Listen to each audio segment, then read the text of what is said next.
Just welcome back to another episode of the Post Shift Podcast. Of course, I'm your host, Shawn Soole. Man, I've done 2 live streams in a space of like less than 24 hours. So live streams can be a little bit exhausting at times, but this one's going to be a great one. Elayne Duff is the founder and boss lady of the brand ambassadors. No, I'm going to get this wrong. I'm just going to say BBAA because I've already forgotten the full title. She's a fantastic industry person. I've known her for close to a decade now. And so I'm really curious about how she started up the BBAA. It's a whole thing for brand ambassadors. I think it's going to be a fantastic chat today about it. And then we're going to talk a little bit about where she came from, how she's sort of pivoted during, I hate that word. I know everybody hates that word, during the COVID, because it sort of was a thing that came out of necessity. And so yeah, let's get into it. Let's just start, because it is like, for me, it's the West Coast, so it's 8:30 in the morning. So I think this possibly could be my earliest live stream that I've ever done, because of people on the East Coast. Everything revolves around New York. So how are you, Elayne? I'm great. Everything does revolve around us. Didn't you know that, Shawn? You know, we are the New Yorkers, and I love it because my literally boss lady. It does have boss lady. Awesome. Philip bought that for me for Christmas. It sits on my desk, boss lady, every single day. So I will take that title. And the name of the program is actually called the Beverage Brand Ambassador Academy. There we go. Or the Beverage BA to keep it short. So yeah, I've narrowed it down to brand ambassador because it's such a long title to say, just BA. But yeah, so should we jumping right straight into that? Let's kick it off with your origin story, because I think your origin story is fun, because we can talk a little bit about Bar Rescue, because anybody who's watched Bar Rescue over the last decade has definitely seen you on the show. But how did you get your start? Because your sort of start into the brand ambassadorship world was a little bit different to a lot of other people's. It was. So I kind of did an interesting career jump. So I started in the industry working as a promotional model back when I was in my 20s. A decade ago. Oh yeah, just like, last year. It was like, just the other day. And then I got into the marketing side. So I did the events. I then because I came from a luxury I came from fashion, actually. They suddenly took on my company, the marketing company, took on the luxury brands for Diageo, Ciroc Vodka, Tanqueray 10, Don Julio, Bullet Bourbon, what they consider their reserve. So they said, luxury, you should do this for us. So I actually became what is called the account supervisor. So I helped create any programs that Diageo wanted to put out into the fields and how they were launching the brands. I kind of helped execute. We would create the programs around it and then pitch them to the fields, and then we would make sure they actually got executed. And while I was doing that, I actually created their very first brand ambassador program. This is like 2004 for Ciroc and Tanqueray 10. So I got to know the brand ambassadors, create the program, had no idea what I was doing. I laughed at the budgets I gave them back then. They were so bad. They were just not right. But too much or too little? Much or too little? Budget-wise, too little. Oh, their team was so small. You just didn't know. And that happens. The sad part is it still happens today, because people just don't know. If you only work in the White Tower and you're not out in the field all the time, you don't know how much it costs to go out into bars and restaurants all the time. And granted, I did go out a lot, but yeah, I don't know. I just seemed to be clueless. I was young and dumb. What can I say? But anyway, so while doing that role, and I was, traveling around the country with Ciroc, with Tanqueray 10, doing all these great, amazing events, I met Steve Olson, who helped create Tanqueray 10. And I just saw what he did. He would just, he came in and educated us about gin. He educated us about cocktails, and this is 2005. So cocktails was still like just becoming a thing. And I was like, that's what I want to do.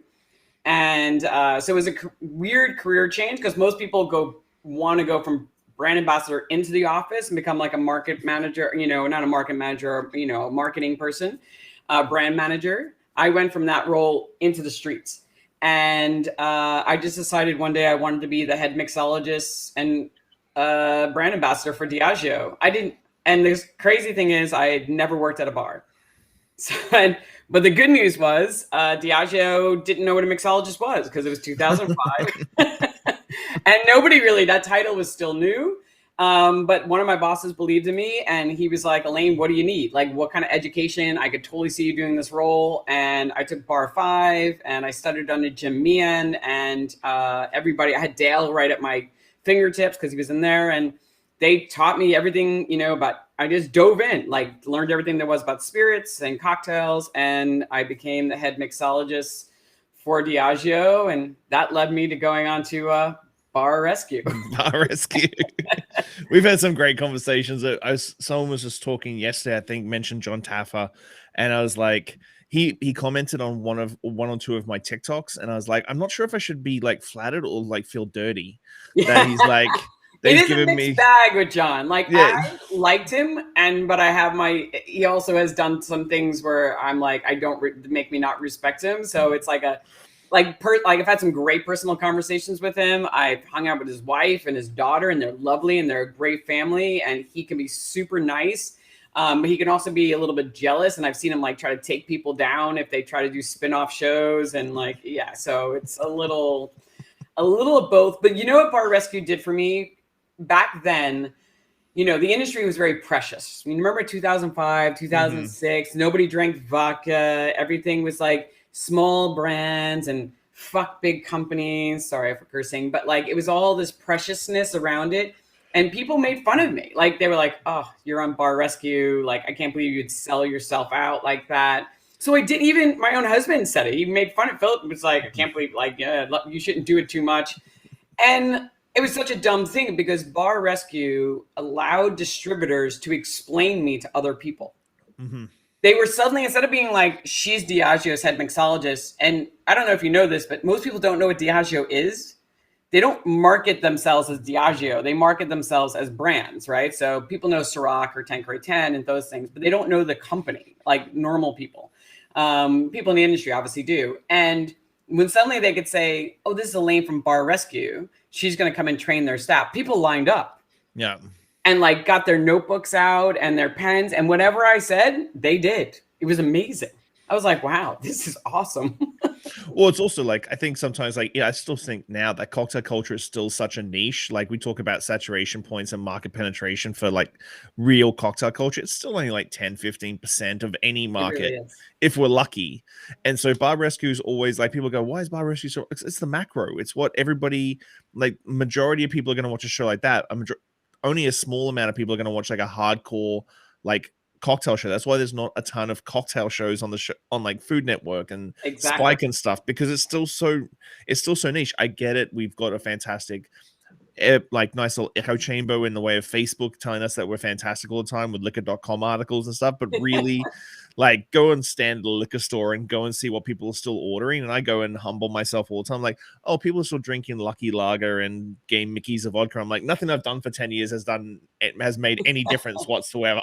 That is not true. You've influenced, you have. And it's kind of like, but we see that, the second market has changed, right? Where you used to dread, you walk into a place that wasn't a cocktail bar, just a regular restaurant, and you're like, you never knew what you're going to get. And now mostly in New York City, I know I'm going to get a fresh juice margarita. I know majority of bartenders know to stir my martini, and it's not like a question. I still have to explain what vermouth is a lot, but for the most part, that I actually want it in my drink. But for the most part, that did change, and which is good. It says we did something. Shawn, you influenced. So with Diageo, how long was the relationship with Diageo sort of before where was the progression of your career through Diageo? So for the first 4 or 5 years is when I worked on the marketing side. And then I did marketing, I with the brands, and then I did they called luxury. I had the best gig in the world for almost a whole year. I got to sponsor whatever events I wanted. And they were just like luxury events, so like yachts and private planes. It was awesome. I did that for a year until a guy from Campbell's Soup came over and took over the role and then he was like, yeah, I don't get any of that, because I'm like, you're from Campbell's Soup, why would you? Diageo has a habit of hiring people that come from MBAs and never work in the liquor industry, and they don't get it sometimes. But anyway, so I was the head mixologist and brand ambassador for them for 10 years. I always say 15, but wow. I realized it was 15 in total my career with them, but about 10 years I worked in that role. And then I got lured away. I got bored, to be honest with you. I got bored. I wasn't using my brain as much. I wasn't part of brainstorming meetings anymore. And I got a little frustrated, and Anheuser-Busch came knocking at my door, which was so odd. By the way, put your resume on LinkedIn, anybody watching this, because it's amazing what you'll get. Like, the offers I get from LinkedIn are insane. And I got offered a global manager position, totally way out of my league. Like, I was like, I don't know how to do that job, but I was like, screw it. Like, they're willing to hire me. And like, I negotiated like a ridiculous salary. It was great. As you do. I got a sign-on bonus. It was amazing. And almost killed me for 2.5 years. I did that job as a global manager. It was the best education I ever got. It was basically, I traveled the world. I helped them open up bars. By the way, anybody knowing, Anheuser-Busch opened up over 450 bars around the world. Wow. Nobody who opened these bars had ever worked in the restaurant business before. It was marketing people who opened the bars. Wow. It's insane. They would hire consultants in each market, but it was the marketing people driving the train. Because your role with that was definitely like pushing their craft beer. Because I remember watching seminars at like Toronto Cocktail Conference and stuff like that, or like Toronto Cocktail Week. Was it something? One of the things in Toronto, the restaurant show, yes. Where talking about the craft beer movement and putting and focusing on the craft beer movement within that Anheuser-Busch sort of umbrella. Oh yeah, they created an entire division called ZX Ventures, and ZX Ventures' whole role was to be cool. They didn't want to be the Anheuser-Busch. Yeah, it really was. It was to be cool. So they hired people like myself to help them be cool. And I was brought over there literally because they thought they were going to do liquor. And my job was to come over there and help them create a liquor division within the ZX Ventures. My first week in the job, they were like, yeah, we're not doing that anymore. I was like, what? I'm sorry, what am I doing now? Like, and so my role, it was like, we just made it up. Like, we were like, okay, we want you to do whatever you did in the liquor industry and apply it to beer. So I traveled with them through beer shows, where I would create educational experiences within the beer, like within beer shows, because they never did that before. I helped fine dining's beer salesmen understand fine dining and how to sell beer within fine dining. I opened a beer school in London. Like, we did crazy things. When you're Anheuser-Busch, you can do insane things because you have ridiculous amounts of budgets. But they also make you work at lightning speed. So I always say what Anheuser-Busch does in a year takes most companies 5. Like, why do you think that? Because usually big churning machines like that take a really long time to make moves. You have to go through 15 different people and committees and all that sort of stuff. How do you see that being a little bit different to your Diageos of the world? Because it's interesting. So this division itself was meant to be nimble. It was meant to be able to do things, and you're basically given everybody in your team is given like targets, and your targets are basically saying, okay, so here's your 5 targets. For example, I had to create the beer school. We had to create a school around beer that was going to create a community that would get press, right? So myself and Matt Morero, who's a master Cicerone, was like, okay, so we think a good way to build a community is build a bar school. And it's just part of your target. And if you hit your target, you get your bonus. So you can do whatever you want as long as you're hitting your target. But it doesn't mean, the crazy thing is, so you could do all that in a year, but then you dump it. And so all that work you did just gets put in a drawer, and you just move on to the next thing. You don't just continue with it. So it's like, whoever you gave that to, maybe they'll continue doing it. But for you as a person, it's like, nope, okay, tick that box, move on. It's a very disheartening kind of thing to do. It's like you spend a lot of time and effort on something, and then it just goes on somebody's drawer, and you just move on. It doesn't matter. And if it catches, if something really is successful, then maybe they'll keep putting it forward, and it'll become part of the company culture. But that beer school, as far as I know, is still running. It's part of the wine school. As far as you know. That does feel a little bit like that's not really how passionate industry people sort of do things. It's not like finish, bye, see you later, move on to the next thing. Yeah. No, and big companies is how they work. They basically have incubators, and you're basically given targets, and you basically say, okay, who's doing this now, right? Who are the benchmarks, right? For whatever you're trying to do, who's my benchmark? Go and research the hell out of them. Interview them if you can to find out what they did right and what they did wrong. Decide if it's worth you creating your own, or should you just buy it? Because if you're an Anheuser-Busch, you can do that. Just buy it. Just buy it. If you are going to do it on your own, then you have to test it out. So you do lots of little test runs, right? You're constantly doing test runs. This is why you're doing 6 other projects at the same time. You're doing in 6 different countries. You're doing test runs of the project you're working on. And then if that works and you're like, all right, I've proven the concept, let's go forward with it. And then you go forward with it and you create a deck and you go, this was done. And then you present it at the end of the year and they go, great, you made your bonus. You did it. You checked the box and let's move on. It can kill you. That's why I left after 2.5 years. I'm like, this is the worst thing I've ever, but it gave me, this is how those companies operate. And I now have a master's degree in marketing because of that. So, Wow. but I don't have the box to say it. I'm actually taking it now, like a real one, but like I got on the job training. So it was amazing. But so after Anheuser-Busch, when did you leave that job? I left that job in 2017, and that job prepared me for running my own company because basically I just said, if I can do that, if I can do everything I achieved for Anheuser-Busch, which I only named like 2 or 3 things, and there was like a bucket of things. I was like, I could do my own thing. And I was like, I decided I wanted to be an on-trade consultant. I wanted to help brands market themselves and get into the world and how that was going to look and feel. Granted, I haven't really done a lot of that. That was my goal. Like my goal was to do that. And I have had a few clients.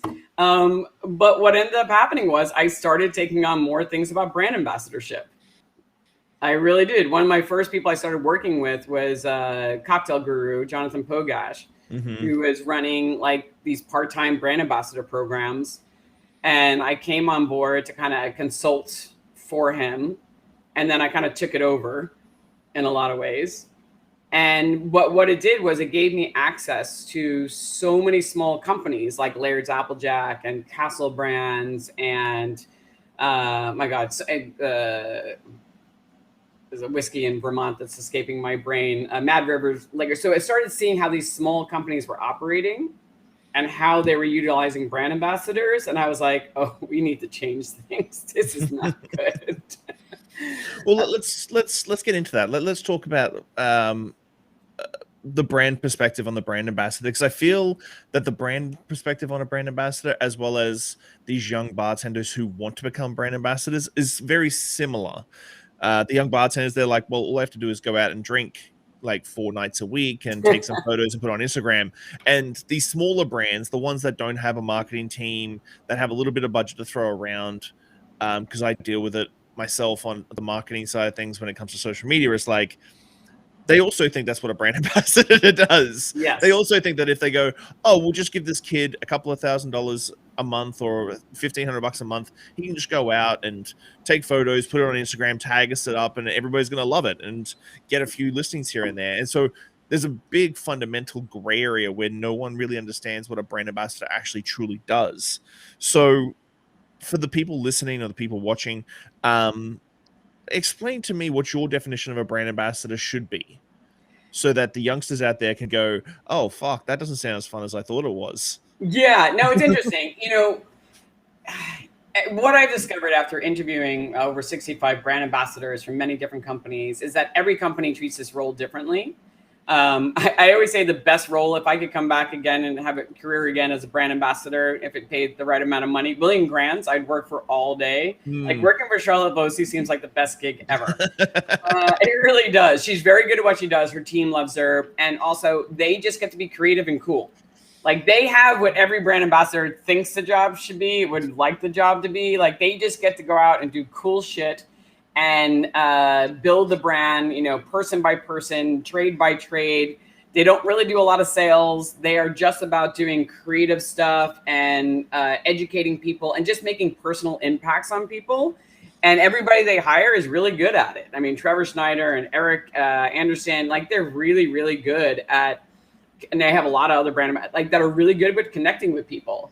But I think the ideal brand ambassador role because you have to sell cases, and they do sell cases. It's just not direct, right? But I think you need to be half salesperson, and the other half brand building. Like you're building the networks and the connections, and you're making it. So it's got to be 50-50, where 50% of your job is selling cases and getting menu placements, and the other half is building relationships and getting people to fall in love with your brand, because of how you project it and how you encompass the brand. And it's like, wow, they or he or she, they really believe in this product. I should believe in it too. And I think that's what the perfect role is in my mind. How do you see, because I was looking over the website for the BBAA or BA, BBAA. How do you see? Because the hard thing I find sometimes is that the brand ambassadors are passionate about the brands when they first get started, because chances are 9 times out of 10 they've been hired because a sales manager's gone in and seen a bartender be super passionate about that brand. They're like, you know what, that person would be a good brand ambassador for us. How do you see that sort of transition of actually being passionate to your average guest to being actually passionate with industry people to jump onto that brand? Because it's a big gap. It's a great question, because when you see somebody who's passionate behind the bar, you're right. They probably, if they're not passionate behind the bar, they're not going to become passionate as a brand ambassador, right? So they don't suddenly become new people. So finding that person who is passionate is definitely key, because if they are able to communicate, the message and the cocktails and explain it, as I said, that's 50% of your job, right? Making that connection, being able to connect with the people you're talking to alter your message to the audience and make that connection to get them excited, right? That's 50% of the job. The problem is the other 50% of the job, right? Most people can do that first part. That's why you hire them really well.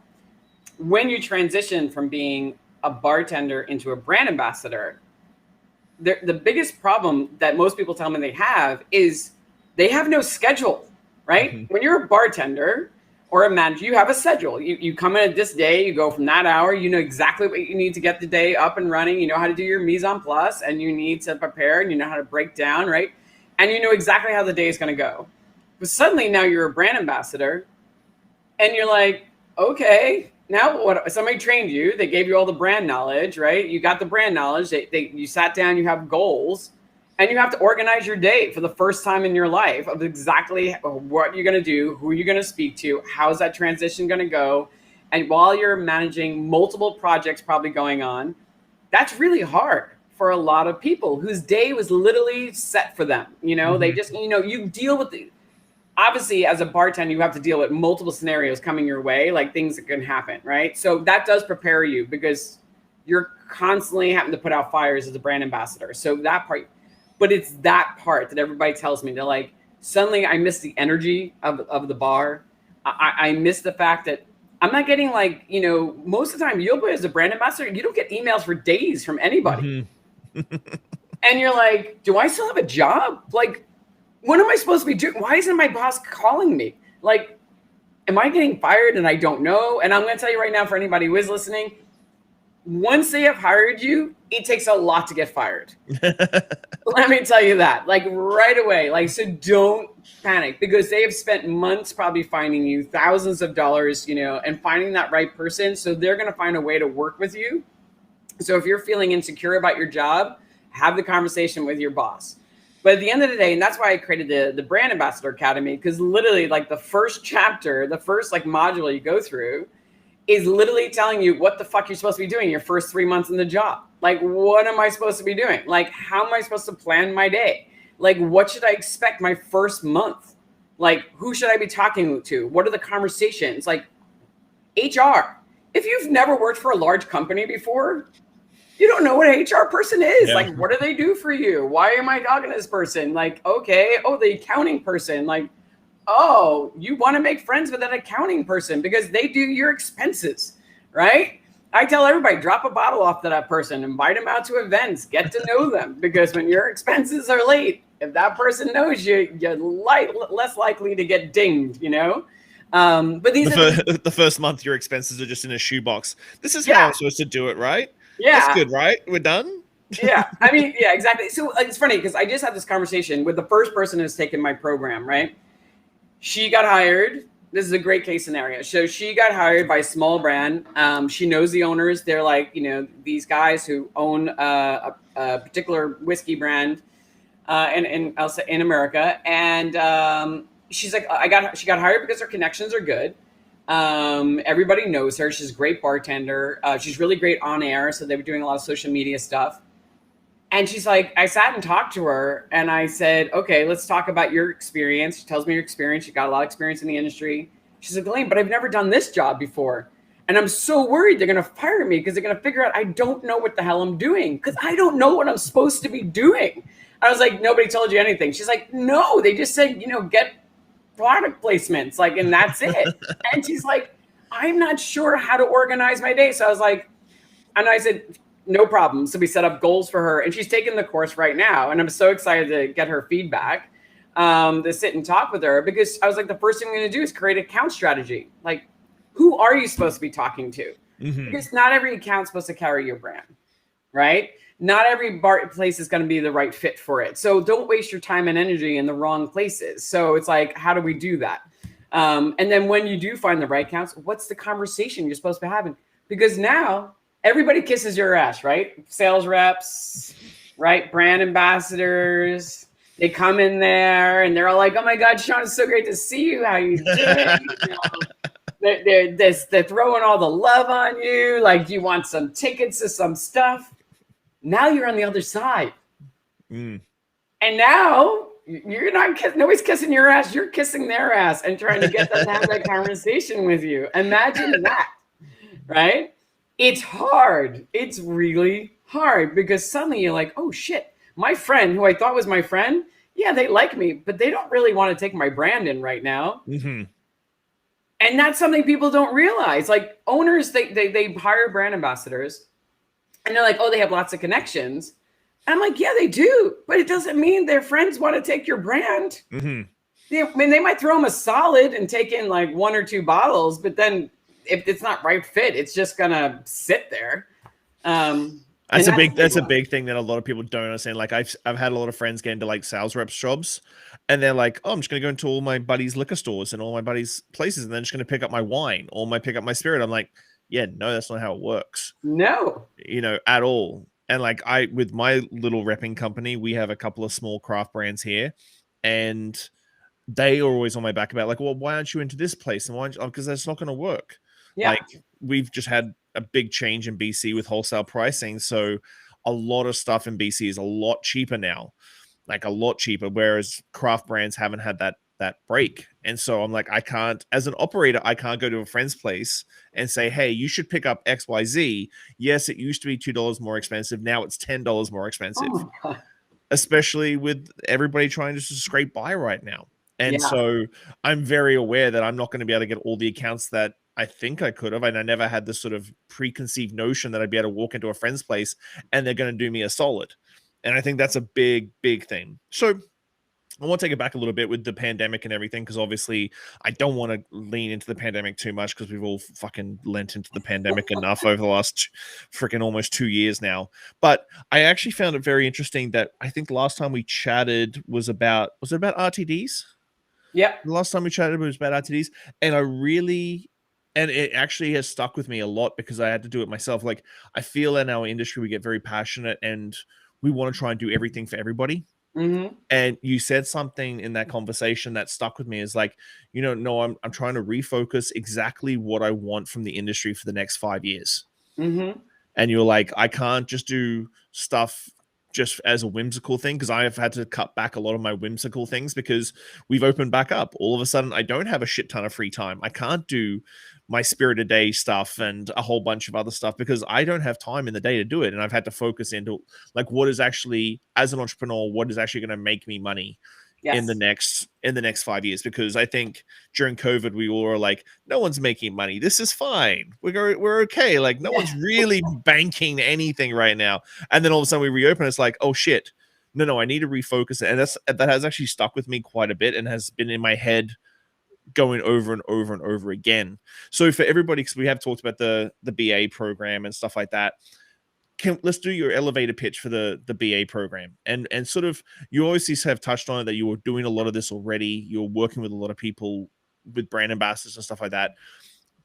But as we've talked about, like, brands really know what to do with brand ambassadors, and brand ambassadors really know what to do in general. This quantification and this sort of like hard and fast, this is exactly how to be a better brand ambassador.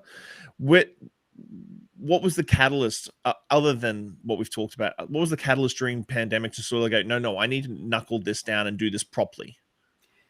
Yeah, and you're right about the focus, because I actually got dragged a couple of times. I had to remind myself of that thing, because I started reviewing RTDs and I started doing a podcast with Jason Luttrell, and I was like, no, got to stop doing this. Like, I need to focus, just on this Brand Ambassador Academy. It took me almost a year, almost 16 months to complete. But the catalyst was this. I just realized that I wanted to create a product that makes me money while I sleep. To be honest with you, you can't be everywhere, right? There's only one of you. There's only one of me. And so I wanted to create a product that people could utilize without me physically being there. That was going to give them all the information that's in my head. That was one of the reasons why. That was the catalyst, kind of, to take it off. So somebody right now is taking that course, and all the information that's on there. It's not a one-day seminar. It's a 3-week seminar. It's a lot of work. It's a lot. It will take somebody 2 weeks to get through it, an hour a day, or 45 minutes a day. But the second part was, I needed to hone in on one expertise. And I realized, for me, I love people, right? I love connecting with people. I love being able to mentor people and to educate people. And I thought to myself, all right, so what is the thing that I'm an expert on? I know a lot about spirits, but I'm not the expert on tequila or whiskey or gin. I know a lot. I got my WSET level 3. I have my bar 5. I have that, but I've never spent time just becoming that one person. And I realized I didn't want to be that thing. I wanted to be the person who could take my 20 years of industry knowledge and help other people grow within their career. So I just decided this was the thing I was going to focus on. I created my own podcast. As you know, people call it a podcast. I don't call it a podcast, but everybody else does. So I guess it's a podcast. It's a live show that I do called Celebrating the Brand Ambassador. And by focusing on one topic and interviewing people, Shawn, I've seen the difference, because now companies take me seriously. By putting it out there, everybody knew me, right? All the brand, but they didn't know what I was good at, right? Because everybody knew me as the mixologist or the brand ambassador, and I did this thing at Anheuser-Busch, but I don't think anybody took me. They didn't know what to hire me for, besides TV work or whatever. And when I started focusing on this one thing, it suddenly changed. Suddenly I'm being asked to speak at bar shows about it. I'm doing podcasts about it. It became the thing. But I've also, as a person, I'm loving it because I'm connecting with other humans who need help. Being a brand ambassador, we talk about, like, you don't have a lot of confidence, right? When you get thrown into any position, right, in life, where you don't have all the tools or all of the knowledge, you suddenly feel insecure. You don't feel confident about what you're doing. So I wanted to create something where they could have all the confidence. To give you my elevator pitch, I wanted to provide brand ambassadors the tools and the skills so they would have the confidence and the know-how to just hit the street running, and just, instead of taking a year to become amazing at being a brand ambassador, they can, in like 3 months, they're going to be like, I got this. And I have a reference to look back on and go, am I doing this right? Because that's the biggest question. You don't want to ask your boss, right? Because you're afraid your boss is going to think less of you, right? So this is going to give you, like, I am doing it right. Because I'm going to look at this course and, like, Elayne answers that question for me. I'm doing this right. This is the right way. And it's not just my opinion. It's 65 other brand ambassadors' opinions about, is this the right way of doing things? And there's always new ways of doing things, but I'm going to tell you the things in there will give you, like, I got this. And if I want to take this in another level, I feel good because I have my baseline that I can build from. And that's why I built it. It was just, to give people, like, confidence and skills to hit the ground running and to know they're doing the right thing at their job. Well, because you do need to be like entrepreneurial inside a big company. Like you're Yes. basically your own mini little company inside a big company to make those sales, to make those placements, to make those listings. And so I think sometimes that's also a little bit difficult because you think that you're going to go into a big company and the big company is going to have all the structure and the systems and stuff. Nope.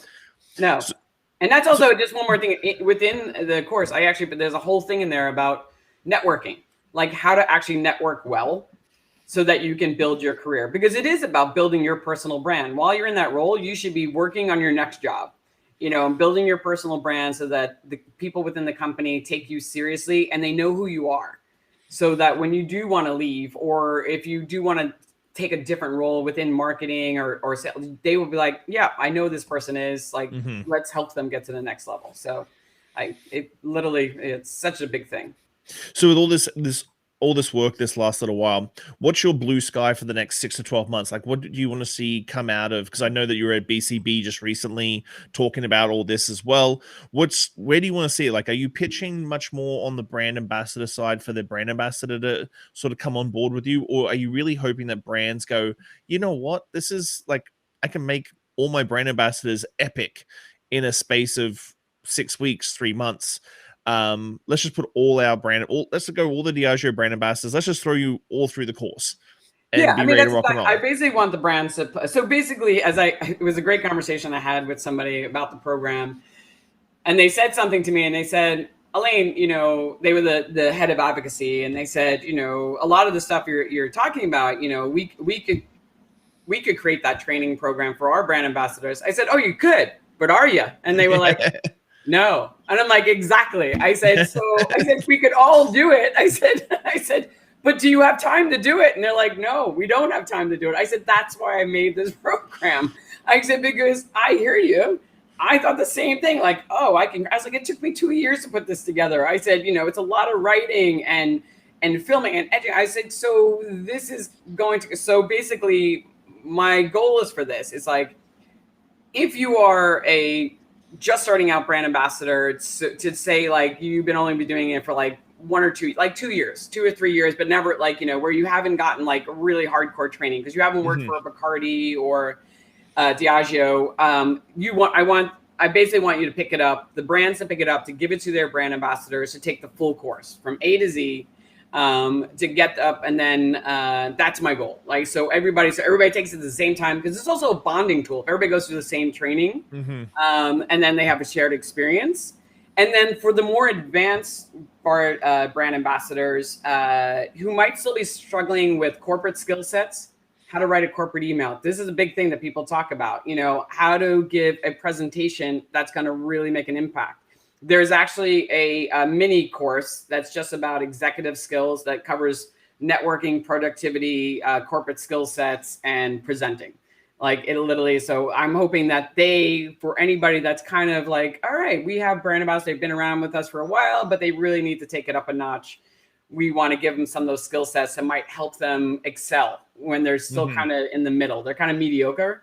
So I want them to take that course. Well, it's a perfect, like you were talking about the Campbell Soup guy. Like, I'm sure most brand ambassadors can get in front of a bunch of bartenders in a room and have a great chat and that sort of thing. But then you show up at the corporate head office and Campbell Soup guy's sitting at the other end of the table, and you go do a corporate, like, this is what I've achieved over the last 6 months. And he has no idea because he ran Campbell Soup and he doesn't know who PDT is, or, oh, I did a collaboration with Dale DeGroff. That's nice. I have no idea who that guy is. Like, who's Dale DeGroff? I used to remember Diageo used to think it was so impressive. And I was like, oh, so it's like, Dale and I were having to, like, you hang out with Dale? I'm like, yeah, he just lives right in, or like, like an hour out of town. I hang out with, like, I was like, oh, I guess this is a big deal to you. I'm like, like, we've been friends for years, but I get it. I was like, I understand. I'm like, I made it sound, I was like, oh yeah, like Dale and I, like, and it is a big deal. Obviously it is, because he's an amazing person. But it was funny for them. Like, the one I do the same thing. I was talking about Jeffrey Morgenthau the other day, and my younger bartender was just like, my kid is just like, Jeffrey?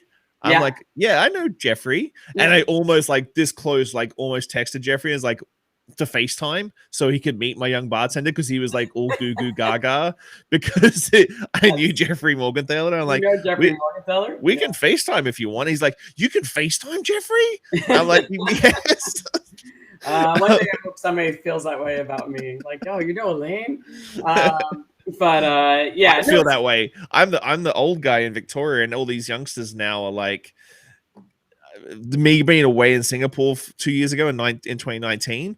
A lot of these kids started their jobs in 2019, and I came back and they were just like, I don't know what Clive's is, don't know what Solomon's is, don't know what the old Veneto is, and I'm just like, oh my god, I am so old. And why am I working? Why am I working with these people? Yeah, so that is so fun. Yeah, I know it happens. That's why one reason doing this stuff like this and having connections and me doing the brand ambassador thing, it's been really nice connecting with people and getting to know people within the industry a lot better. So they know who I was and stuff like that, and it's just nice to help people. 100%. Okay, I don't want to take up too much of your time. I want to finish this off with, because we've talked about the big brands, we've talked a little bit about the smaller brands. Obviously, the Diageos, the Bacardis, the everything have got this sort of not on lock, but they've always got the budgets and that sort of thing. What are the 3 points that you would give to a small medium brand that came to you and said, like, Elayne, like, we want to hire a brand ambassador, we want to fold this into our marketing plan and sort of really leverage a young bartender who's in our area around the distillery to create a brand ambassador program? What are the 3 points for the smaller to medium brands to really, if they're looking, because I think sometimes the smaller medium brands think it's either out of reach or not necessary, or they just don't know the moving parts to have someone be a brand ambassador for it. What are the 3 points that you would give to a small medium brand if they came to you today? First, I would say hire a market manager before you hire a brand ambassador. Like, that's my number one. Like, don't waste your energy or time or effort on a brand ambassador until you have a market manager who's out there doing sales and working with your distributor hands-on. Like, that's your number one. If you have any budget, that's the person you're going to spend it on. Once you have that, then hire a brand ambassador. If you can only afford part-time, then making sure you know that person is a hustler. Like, you need to know that person, don't hire, you want to hire the person who is hungry, because the person who is, you need to make sure they're hungry and they have drive. And so not always easy to find out if that person has that. I was talking to Robert Pallone yesterday from Chinoa. Oh my God, the passion fruit liqueur, which is now taping my Chinola. He hired people on ad hoc just to see if they had, what it took. So basically they only got paid for the placements they made and the menu placements that they did. And then he saw if they had the drive, then he would hire them on a part-time basis. But that being said, if you're going to hire a part-time person, create a market plan, meaning like you have a very specific focus. You come up with an account strategy and they just focus on those brands, because part-time people have limited time. So you want to make sure you're making an effort. Go deep, not wide. Everybody thinks, I should get places all over the place. No, because you're going to get 2 bottle placements and then they all disappear because there's nobody there to support them. So find some key brand building, like a 2 or 3 volume, 2 or 3 brand building, and then go deep, do programs with them, build it up. People will start to see it. And also make sure you have off-premise too, making sure the consumer can be able to buy it. So I don't know if that was more than 3 or if that was just— That's good. No, but it is like, I talk to a lot of small brands and they're like, well, we got this many listings. I'm like, yes, you got that many listings, but how many reorders did you get? Yes. Listings are great, but if you don't get reorders, doesn't really mean diddly squat. You mean you get 1 round of orders and you're done, and then just dribbles away again. Yeah. So like that, it's about that reordered, like in retail and on premise. Yeah. So go it's deep, for both. go wide, and like start off with like 10 accounts, and then like for 3 months you build them up. And I know it seems slow, but the amount of volume you'll probably get from those 10 accounts, if you really do good programs with them, where they're buying cases, is going to help drive the next 10 bars, And you can, after you start building programs, then they just need maintenance. They don't need as much. You still need to maintain them, and that's what a brand ambassador is for. But you really should go deep. Then you should go wide. Okay, so last 3 points for, I think I'm looking forward to seeing how brand ambassadorship changes over the next little while, because I feel like we've had this 2-year hiatus of no one traveling, not a lot of bar shows. You haven't got that sort of romance of Tales of the Cocktail, or you go into these shows and going, "Ooh, brand ambassador, that's a really cool job." And I think we've got a big gap of really, really young bartenders coming into the game in the next little while. And I think there's going to be I'm seeing it anyway in BC, there's a big gap between those 22, 23, 24-year-old kids and the early 30s. There's nothing in between too much. It's like middle of the range and very entry level. What are the 3 points for these young bartenders who feel that brand ambassadorship is this glamorous, romantic, awesome role in their career that they have to attain? Because a lot of bartenders get into it and they're like, I want to be a brand ambassador for XYZ brand.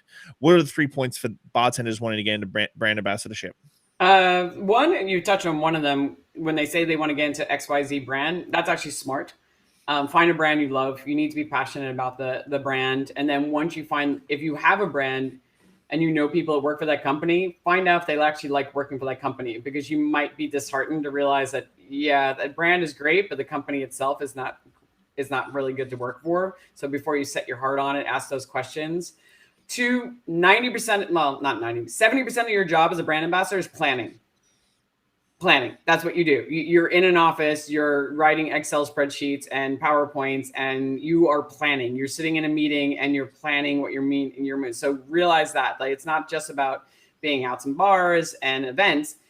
The difficult thing about being a brand ambassador is that your job is 24 hours a day. It's a lot. It's 24 hours a day, because you like spend half your day planning, and then the other half you're in the bars and the restaurants and building relationships, and you still have to get up at 8 o'clock in the morning to be at that meeting at 9 o'clock in the morning, where the marketing people, they probably went to bed by 10.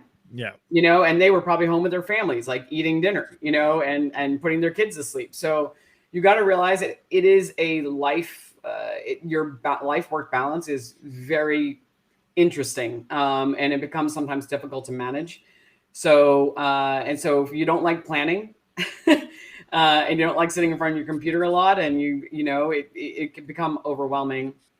And then the third part is that it's like making sure you realize that you're going to miss being behind the bar. There is a sexiness about, you know it, the energy behind the bar and the hospitality of it. I now bartend one night a week because I find it really fun. And it's on a boat and I'm on the water. So that's why I do it. It gets me outside for 10 hours. It's amazing.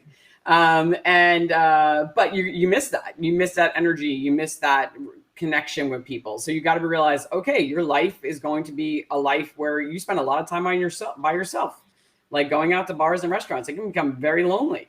So you have to learn to manage that. Like, all right, how am I going to make this work for myself? That being said, it's still one of the best jobs in the world. I'm just naming all the difficult parts. It's like that you realize it's lonely, and that you have to make sure that you don't go into a silo, because that's what a lot of people tell me. Like, they start to become very isolated, and realizing that you have teammates out there and people you can talk to and other brand ambassadors, so that you guys can share things together. And once you learn that, to not work in a silo, to actually work with a lot of other people and to share like your fears and challenges, oh my God, your job becomes so much more fun, because you realize it's just not you. Wow. And on that note, Elayne, thank you so much. I'm so glad that I got you on the show, because this was awesome. I think there's a lot of small brands out there that don't actually understand how brand ambassadorship works. And I think there's a lot of bartenders who find it glamorous. And I think as soon as that first tale, the real life tales the cocktail, when you've got all these 22-year-old kids, when we can go back to New Orleans and actually enjoy Tales or BCB or any of these fantastic shows, which I've been missing desperately. I don't want to do digital seminars anymore. Yeah. Like, I know it's cheaper than flying me to Berlin, but I want to go to Berlin. Like, I don't want to do a digital seminar. I'll be honest, I'm very excited to go to Berlin and talk about it. And yeah, I was gonna say, and for anybody who is, if they are a small brand, the brand ambassador, the seminar I gave with Tracy Eden at BCB Brooklyn is more about the functionality of brand ambassadors, the realities of the job, and the cost, like what it costs to have a part-time person versus a full-time person. So it is more of the, so I recommend, it's actually on the BCB website. I'm also putting it up on my website. It's actually already up there on Duff on the Rocks.